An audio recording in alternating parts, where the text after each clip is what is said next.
वहीं आज से तशहीर की शुरुआत करेंगे शिफाउर रहमान। ओखला में शिफाउर रहमान करेंगे इंतखाबी तशहीर। एआईएमआईएम उम्मीदवार शिफाउर रहमान को पेरोल मिली है, कस्टडी पेरोल उन्हें मिली है, वो अब तशहीर कर सकते हैं अपने लिए। शर्तों के साथ शिफाउर रहमान को पेरोल दी गई है। ओखला से एआईएमआईएम ने दिया है उन्हें टिकट, पेरोल पर देना होगा उन्हें सिक्योरिटी का खर्च।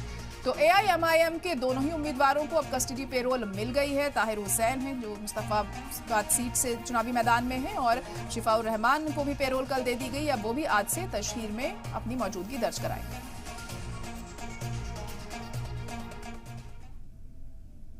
ओखला में असदुद्दीन ओवैसी ने एआईएमआईएम उम्मीदवार शिफाउर रहमान के सपोर्ट में रैली की। इस दौरान उन्होंने बीजेपी, कांग्रेस और आम आदमी पार्टी पर जमकर निशाना साधा।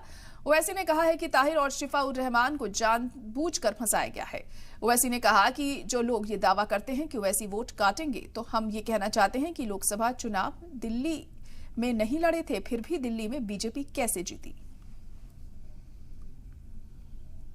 बात फिजिकली उनकी वाइफ, उनके बेटा बेटी, उनके भाई बहन उनको देखेंगे, हाथ लगाकर महसूस करेंगे कि ये हमारे सामने आए।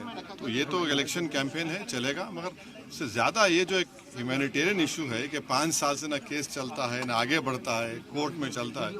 आज वो आए हैं, कोर्ट का फैसला है, तो कैंपेन भी करेंगे अपने प्रचार के लिए। आप बताइए कि पार्लियामेंट चुनाव हम लड़े थे। अच्छा, आपकी जबान से नाम क्यों नहीं निकल रहा शिफा का, और क्यों नहीं निकल रहा नाम तुम्हारा? डर रहे तुम? किस लिए डर रहे तुम?